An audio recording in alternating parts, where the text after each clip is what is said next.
मैं 40 की हो गई थी, लेकिन अभी तक कुंवारी थी। छोटी 2 बहनों की शादियां भी हो गई। मैं स्कूल में पढ़ाती थी। हमारे मोहल्ले में एक फैमिली आई जिनका एक 15 साल का लड़का था जो अपने बाप और दादी के साथ रहता था। माँ उस लड़के की इस दुनिया से गुजर चुकी थी। एक दिन उसका बाप घर आया, साथ ही उसका बेटा भी था। कहने लगा कि आप मेरे बेटे को घर में ट्यूशन पढ़ा लिया करें। मैं स्कूल से आकर घर में फ्री रहती थी। सोचा कि क्यों ना कुछ आमदनी भी हो जाएगी। लड़का देखने में बहुत खूबसूरत था, सफ़ेद रंग, मोटी आंखें। वह 15 साल का लगता ही नहीं था। मैंने हामी भर ली। अब वो रोज़ मेरे पास ट्यूशन पढ़ने के लिए आने लगा। पता नहीं मुझे उसको देखकर कुछ होने लगा। मैं कुंवारी थी, लेकिन उम्र बहुत ज़्यादा हो गई थी। एक दिन वह पढ़ने के लिए आया तो बहुत खूबसूरत लग रहा था। मैंने कहा कि आज हम कमरे में बैठकर पढ़ते हैं। उस दिन मुझसे सब्र ना हुआ, लेकिन फिर आंखें फटी की फटी रह गई। सोचा ना था कि 15 साल का लड़का इस कदर भी एमए की परीक्षा पास की तो स्कूल टीचर के लिए कोशिश शुरू कर दी। हमारा परिवार 5 सदस्यों का था। बड़ी भाग दौड़ करने के बाद मुझे एक स्कूल में जॉब मिल गई। स्कूल हमारे घर से काफ़ी दूर था। मुझे सुबह काफ़ी दूर तक पैदल चलकर मेन रोड तक जाना पड़ता था और फिर वहाँ से मैं एक वैन में बैठकर स्कूल चली जाती। नौकरी की शुरुआत हुई तो घर के हालात भी बेहतर होना शुरू हो गए। घर में जो छोटी बहनें थी जो मेरे ही आश्रय पर बैठी थी, जब वह घर से बाहर निकली तो लोगों का असली चेहरा भी नजर आता गया। मुझे कभी बस में स्कूल जाना पड़ता और कभी वैन में। हर आए दिन कोई न कोई घटिया आदमी बस में गंदी हरकत करके चला जाता। जहाँ कुछ मुश्किलें थी वहाँ कुछ आसानियाँ भी थी। मेरी बहुत सारी लोगों ने जान पहचान हो गई। बहुत से कम फ़ोन कॉल पर ही करवा लेती। 5 साल मुझे नौकरी करते गुजर गए। अब माँ ने काफ़ी पैसे जमा कर लिए थे। इसी बीच मेरा एक रिश्ता आ गया। माँ कहने लगी, अभी हमने इसकी शादी नहीं करनी, आप चाहे तो दूसरी वाली को देख लो। माँ ने मेरी जगह अपनी छोटी बेटी को ब्याह दी। मैं जानती थी कि जब तक दूसरी की शादी नहीं होगी तब तक माँ मेरी नहीं करेगी, लेकिन शायद यह भी मेरा वहम ही था। मैं नौकरी करती रही, यहाँ तक कि सर में चांदी चमकने लगी, लेकिन माँ के लिए तो मैं नोट कमाने वाली मशीन थी, उससे ज़्यादा कुछ भी नहीं। मुझे इस बात का दुख तो बहुत था। फिर सोचा चलो अगर मेरी कुर्बानी देने से छोटी बहन अपने घर की हो जाए तो कोई बुरा नहीं। इसी बीच मेरे एक जानने वाले ने मुझे पसंद कर लिया और मुझसे शादी की रिक्वेस्ट की। उसका नाम मानस था। मैंने कुछ दिन सोचकर उससे कहा, अपने घर वालों को भेज दो। वह अच्छा पढ़ा लिखा और सुलझा हुआ लड़का था। जब उसके घर वाले हमारे घर आए तो मेरी माँ की एक और बार फिर से नीयत बदल गई। उनसे कहने लगी, देखें हमारा घर में कोई कमाने वाला नहीं है और मैं अभी अपनी बड़ी बेटी की शादी नहीं कर सकती। अभी मेरी एक छोटी बेटी बाकी है। जब तक मैं उसकी शादी नहीं कर सकती, बड़ी बेटी की शादी नहीं कर सकती। मानस की माँ ने जब छोटी बहन को देखा तो उसकी भी नीयत बदल गई, क्योंकि वह मुझसे ज़्यादा खूबसूरत और जवान भी, जबकि मेरी उम्र उन दिनों 35 साल की हो चुकी थी। जब मानस को यह बात पता चली तो वह खुद अपनी मम्मी के साथ हमारे घर आ गया। उसने जब छोटी बहन को देखा तो उसे पसंद कर लिया। मैं हैरान थी कि लोग किस कदर दोहरी शक्ल के मालिक होते हैं। वह व्यक्ति जो कुछ दिन पहले मुझसे मोहब्बत का दावेदार था, छोटी बहन का हुस्न देखते ही उस पर फिदा हो गया। मैंने एक बार फिर से खामोशी अपना ली। शायद मेरी किस्मत में ऐसा ही लिखा था। फिर मम्मी ने मेरे जमा किए हुए पैसों से अपनी दूसरी बेटी को भी विदा कर दिया। अब घर में हम 3 सदस्य रह गए थे। बाबा तो पहले से ही बीमार रहते थे। उनके घर में कोई हैसियत नहीं थी, क्योंकि वह सिर्फ नाम के ही बाबा थे। उन्होंने सारी जिंदगी कभी कोई काम नहीं किया। मेरे 2 मामा जी थे जो हमारा खर्च उठाते थे। जब उनकी शादियां हो गई तो उन्होंने भी अपना हाथ खींच लिया और खैर बहनों की शादियां हो गई तो मैं एक बार फिर से उम्मीद पर बैठ गई कि अब की बार माँ मेरा रिश्ता कहीं तय कर देगी। लेकिन ऐसा नहीं हुआ।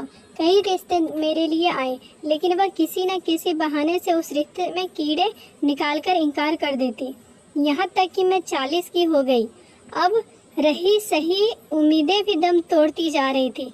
माँ को सिर्फ एक बात का डर था कि अगर मेरी शादी हो गई उनका खर्चा कौन उठाएगा। अपने खुद गर्जी की खातिर उन्होंने मुझे बलि का बकरा बना दिया। वक्त गुजरता गया, फिर एक एक करके पहले बाबा और फिर माँ इस दुनिया से विदा हो गई। मुझे उनके जाने का दुख तो बहुत था, लेकिन उससे ज़्यादा दुख इस बात का था कि मेरी जवानी ऐसे ही बर्बाद हो गई। मुझे आज भी याद है कि जब मैं 18 साल की थी, मैं कितनी खूबसूरत थी कि मुझे अपने कॉलेज में खूबसूरती का अवार्ड भी मिला। माँ और बाबा के दुनिया से चले जाने के बाद तो ज़िंदगी वैसे ही थम गई थी। सुबह स्कूल चली जाती और वापस आकर खाना खाकर सो जाती। इन्हीं दिनों हमारे साथ वाले घर में नई फैमिली शिफ्ट हो गई। कुछ दिन बाद जब थोड़ी बहुत जान पहचान हुई तो पता चला कि यह विशाल साहब है। उनकी पत्नी दुनिया से कुछ कर चुकी है। घर में एक माँ थी और एक 15 साल का बेटा। मैं सुबह जब घर से निकलती तो वह भी अपने ऑफिस के लिए निकल रहे होते। यूँ लगभग रोज ही उनसे थोड़ी बहुत बात हो जाती। उनको जब पता चला कि मैं स्कूल में पढ़ाती हूँ तो कहने लगे, मेरी पत्नी इस संसार को छोड़कर जा चुकी है। बेटा है एक तो वो बहुत उदास रहता है, दूसरा मैं चाहता हूँ कि आप उसकी पढ़ाई में उसकी मदद कर दिया करें। अभी मैं सोच ही रही थी कि क्या जवाब दूँ। वह साथ ही बोले, हाँ पैसों की फिक्र मत कीजिएगा, आप जितनी फीस कहेंगे हम दे देंगे, आप प्लीज बेटे को थोड़ा टाइम दे दिया करें। मैंने कहा अच्छा ठीक है, आप शाम को 5 बजे उसे मेरे पास भेज दिया करें। अगले दिन उन्होंने अपना बेटा मेरे पास भेज दिया। मैंने जब उसे देखा तो हैरान रह गई। उसका गोरा रंग और लंबा कद, लेकिन शक्ल बहुत ही मासूम। मैंने प्यार से अपने पास बैठाया और उससे बात करने लगी। पहले दिन से ही वह मुझसे बहुत घुल गया। उम्र तो उसकी बहुत कम थी, लेकिन शरीर के हिसाब से वो बहुत खूबसूरत। अब मैंने उसकी पढ़ाई पर तवज्जो देना शुरू कर दिया। जैसे जैसे वक्त गुजरता गया वह मेरे बहुत करीब होता चला गया। मैंने सारी जिंदगी दिल पर पत्थर रहकर गुजारी थी। जैसे जैसे दिन गुजरते गए दिल में 100 तरह के ख्याल आते रहे, लेकिन मैं हर बुरे ख्याल को झटक देती और उसको एक बच्चा समझकर ट्रीट करती। एक दिन जब वह मेरे घर आया तो उसने रेड टी शर्ट पहन रखी थी और बहुत खूब तैयार होकर आया था।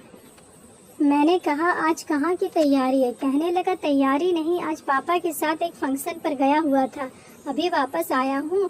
वैसे आज मेरा छुट्टी का मूड था। पापा कहने लगे कि नहीं छुट्टी नहीं करना, मैडम नाराज होगी, चलो जल्दी। इसलिए आना ही पड़ा। मेरे अंदर छुपा हुआ तूफान उधम मचा रहा था। मैंने उससे कहा कि चलो आज अंदर कमरे में बैठकर पढ़ते हैं, क्योंकि मैं उसे बरामदे में बैठाकर पढ़ाती थी। फिर कमरे में जाकर मैं दरवाज़ा बंद कर लिया। वह तो वैसे ही नौजवान लड़का था और मैंने अपनी ज़रूरतों के हाथों का बेबस हो चुकी थी। फिर मैंने सारी हदें पार कर दी। एक तूफान था जो आकर गुजर गया। शाम के 8 बज रहे थे। दरवाजे पर बेल हुई। मैंने जल्दी से दरवाजे पर जाकर देखा तो समझ चुकी थी कि निशु के घर से ही कोई आया होगा। देखा तो निशु के पापा थे। कहने लगे सब ठीक तो है, आज बहुत देर कर दी निशु ने। मैंने कहा जी बस अभी थोड़ी देर में भेज रही हूँ, मैथ के कुछ क्वेश्चन थे, वह समझा रही थी। फिर मैंने निशु को घर भेज दिया। मुझे यकीन था कि वह घर जाकर कुछ नहीं बताएगा और ऐसा ही हुआ। मेरे ज़मीर ने मुझे बहुत कोसा, लेकिन क्या कर सकती थी। जो नहीं होना चाहिए था वह हो गया। वक्त गुजरता गया और फिर ऐसी कई शाम में मैं निशु के साथ गुजारती। फिर एक दिन मुझे बहुत बड़ा झटका लगा जब मुझे पता चला कि मैं उम्मीद से हो गई हूँ। एक बड़ी मुसीबत अब मेरे खड़ी हो गई थी। मैंने जानती थी कि अगर यह बात किसी को पता चला तो मैं किसी को मुंह दिखाने के काबिल नहीं रहूँगी। इस शाम मैंने निशु को कहा कि मेरी तबीयत ठीक नहीं है, तुम आज छुट्टी कर लो। कहने लगा आप बताएं क्या बात है।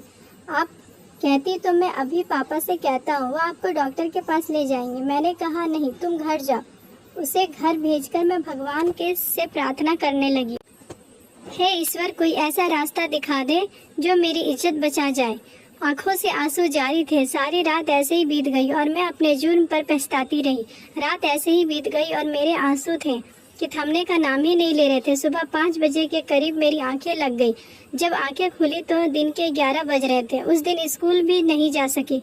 बोझिल कदमों में उठी, अपने लिए नाश्ता बनाया और फिर नाश्ता करने लगी। मैं नहीं जानती थी कि भगवान इतनी जल्दी मेरी प्रार्थना स्वीकार कर लेंगे। नाश्ते की ट्रे मेरे हाथ में ही थी कि दरवाजे पर किसी के होने का एहसास हुआ। दरवाजा खोला तो देखा विशाल साहब की माँ थी। मैंने उन्हें अंदर बुला लिया, उनको चाय बनाकर पिलाई। कुछ देर तो वह इधर उधर की बातें करने लगी, फिर कहने लगी, बेटी अगर तुम इजाज़त दो तो एक बात कहना चाहती हूँ। मैंने कहा, जी आंटी बोलिए।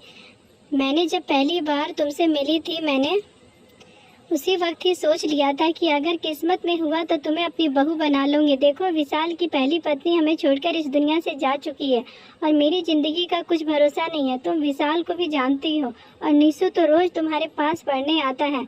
वह तो पहले से ही तुम्हारी बहुत तारीफ करता है। अगर तुम हाँ कहो तो मैं जल्दी ही तुम्हारी विशाल से शादी करवाना चाहती हूँ। पास घर है, क्या ज़रूरत है। मैंने कहा कि आंटी, मेरे माँ बाप तो इस दुनिया में नहीं है, मैं अकेली ही रहती हूँ। मुझे तो कुछ समझ में नहीं आ रहा है कि क्या जवाब दूँ। फिर वह बोली कि बस ठीक है, मैं जाकर विशाल को यह खुशखबरी सुनाती हूँ, तुम तैयारी कर लो। फिर रविवार वाले दिन का शादी का शुभ दिन तय किया, मगर ना जाने को दिल में क्या उलझन सी थी। जिस लड़के के साथ अपनी हवस निकालती रही, ना जाने क्यों उसी लड़के की माँ बनना एक अजीब सी दहशत दिल पर जारी हो चुकी थी। और जो मेरी कोख में बच्चा पल रहा था, समझ नहीं आ रहा था कि इसका बाप निशु का पिता यानी विशाल साहब कहलाते या फिर विशाल का बेटा निशु यानी मेरा सौतेला बेटा ही इसका बाप कहलाता। बहुत सोच विचार के बाद इस नतीजे पर पहुंचे कि जुबान से तो मना नहीं कर पाऊंगी, वरना समाज के सवालों से भरमार होगी। क्यों ना इस जगह को छोड़कर कहीं दूर चली जाऊं। रात हुई, अपना कुछ जरूरी सामान लिया और निकल पड़ी एक अनजान मंजिल की तरह। वो दिन था और आज का दिन है। मैं भटकती फिर रही हूँ। आज शायद ये मेरे जुर्म की सजा है। आपसे रिक्वेस्ट है कि प्लीज भगवान से मेरे लिए ही प्रार्थना कर दीजिए। क्या पता किसकी प्रार्थना स्वीकार हो जाए और मुझे भी जिंदगी में सुकून आ जाए। तो दोस्तों, ये थी हमारी आज की कहानी। आपका क्या कहना है इस कहानी के बारे में, कमेंट करके हमें ज़रूर बताइए। वीडियो को लाइक कर दीजिए और चैनल को सब्सक्राइब करके घंटी को दबाकर ऑल पर सेट कर लीजिए ताकि आने वाले वीडियो आपको तुरंत मिले। मुझे दीजिए अगली वीडियो का इजाज़त, तब तक के लिए धन्यवाद दोस्तों।